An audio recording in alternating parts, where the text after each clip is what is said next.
Celui qui est bien guidé, c'est celui dont, lorsqu'il veut parler par exemple sur Allah, il prononce une parole sur Allah lorsqu'il voit un dalil dessus. Il s'abstient de parler lorsqu'il ne voit aucun dalil. Aqidatan wa ibadatan. Par exemple, dans l'aqida de Ahl-Sunnah wal Jama'a, on sait qu'Allah est As-Sami, il est audient, il entend. Ça c'est l'un des attributs d'Allah. Parmi les attributs d'Allah, il y a l'audience. Et son nom c'est As-Sami. Allah al-Basir, le clairvoyant, c'est-à-dire Allah voit. Maintenant, est-ce qu'Allah a 2 yeux, ou 3, ou 4? Il s'abstient de parler jusqu'à ce qu'il ait un dalil dessus. Mais quand vous allez voir tout au long du livre, on va nous enseigner qu'Allah, à travers les dalils, il a 2 yeux.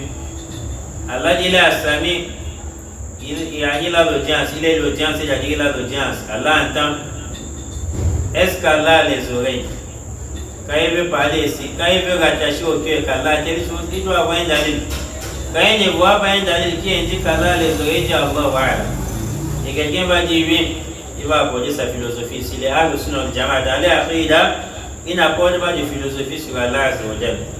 Sachez que dire oui sur Allah lorsqu'il faut dire non, c'est un danger. Un grand danger. Et dire non sur Allah lorsqu'il faut dire oui, c'est un grand danger. Ce danger peut dépasser le danger du meurtre.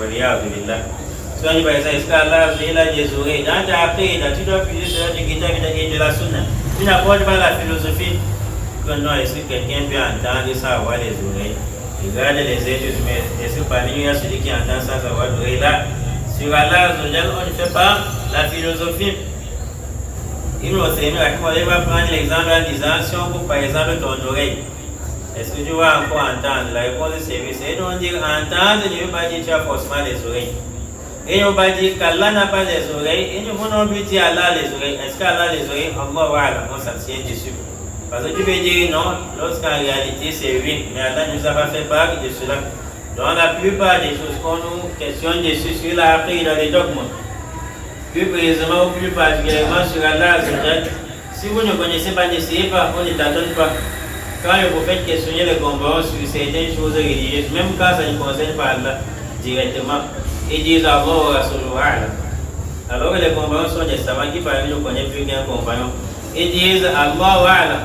C'est la loi, son messager en savent plus, en savent mieux. Combien de fois nous ici qui sont ignorants vis-à-vis des compagnons? Quand tu ne sais rien sur Allah, on ne t'attend pas. Que mal laisse, j'essaie un peu. Allah a les cheveux. Là, c'est genre de choses, il ne faut pas persister dessus. Lorsqu'il n'y a pas un dalil, donc